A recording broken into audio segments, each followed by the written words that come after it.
this week, I had several women come to me with triggers, and they were recognizing that whether it was directly related to this or not, that there were things in the media, social media, and also just kind of energetically things were coming up, and repressed memories were coming up, old traumas that they did very much consciously remember were coming up, specifically around sexual trauma. So I actually had one younger client yesterday reach out to me that after seeing all the imagery with the Epstein files being released and all of that, that she was finding herself having flashbacks of her own traumas. So we discussed, some of our tools for how we navigate when those triggers do come up, because whether you consciously remember a trauma, an assault or not, your body remembers. We know that through our work. And so it's helpful to have some tools on how to handle that when they come up. So I heard several women today. I heard several women over the last couple of days tell me that they were finding themselves stuck in a frozen state, that they're finding themselves when they're trying to be intimate with a partner, they're kind of frozen. When they're wanting to engage in the act, they're frozen. And so the word frozen kept coming up, and also the concept of feeling safe and noticing that no matter what, if you are safe, you're still feeling unsafe in your body. So women were describing to me the last few days feeling like they were caught in a fight or freeze state and in a state of hypervigilance. I had a client today, so we had a really beautiful session, and she shared with me that for the last 50 years following an assault around her teenage years, that she's found herself really struggling with intimacy, right? And really just not wanting it. So when I tapped into her body, I was able to feel that her body kind of shudders, kind of like feels like it's bracing itself for shock when touch is coming in towards her. If you can relate with that, if you feel very sensitive to touch and almost averse to it, then your body is asking for you to bring in some reminders that it's safe. And one of the things that I shared with this client today is specifically to allow time for the body to acclimate and adjust to touch. That's one of the very powerful tools that we can lean into when we're feeling unsafe, when we're feeling triggered, when we're feeling like we're having a hard time thawing out in our bodies, right? We're noticing we feel frozen and we're stuck. We're stuck there.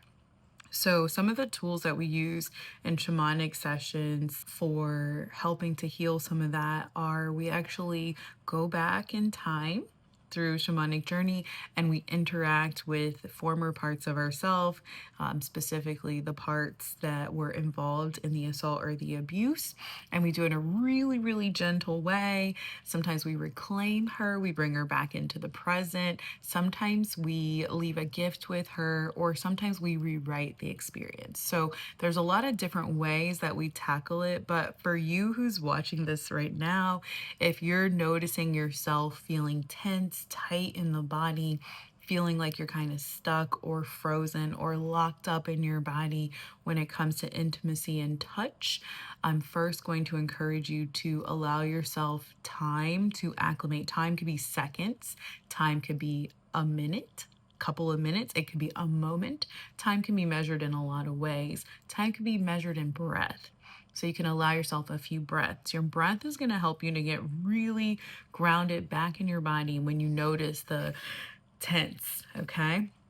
Then we lean into a lot of self-talk in my work with my clients. So my client today, we did a really beautiful visual where we connected her different parts of herself, and the younger part that had experienced the assault, we retrieved a key from her, and we used that key to unlock one of the now selves that's in that state of hypervigilance. We named her, so sometimes it's very helpful to give her a name so that should she appear in any given moment, you can address her directly with love, and you can talk her out of the state that she has defaulted to. So for my client today, we gave a key from the younger self to one of the now selves that enters into that state, the high alert state, who's very tense and afraid to move and dance and engage in intimacy. And we unlocked her and we powered down her system, right? That nervous system that enters into the high alert state, we powered it down. So we started to use visuals to help her to identify what's happening in her body kind of systemically when it's entering into that state. And then we used a tool, the visualization and the metaphor of a tool, but I actually encourage her to purchase a piece of jewelry that represents that key that she can hold on to. I'm a really big fan of totems and power jewelry. So for her, I said, let's try to find a key that you can use. And then in those moments when you notice that high alert self kicking in, you'll just hold on to that key. Imagine in your mind unlocking her heart space, powering her down, and then allowing for the free self to take over. So, we do a lot of different things together to help you to soften, to exit the free state or the stuck state in the body. We do have helpers available from the spirit world. You have a whole team of angels, masters, whoever, whatever you believe in, from whatever faith and background you're in. We call on them for assistance, and it's really incredible the healing that I get to witness in women every day. All right, so I wanted to share a few of those things and just let you know if you're feeling triggered, if you're feeling out of your body or stuck or frozen in any way, you don't have to stay there, and you are certainly not alone. There are a lot of women right now collectively that are feeling these triggers, and they're feeling them in their bodies, and they're showing up in their attempts at intimacy or in your intimate relationships, and we can work together to heal that. So message me if you have questions, comment below if you have questions, or if you feel like you really want to dive into some 101, then go ahead and book a session with the link in my bio, okay? Sending you all the love and wishes for so much freedom in your body and safety. Thank you.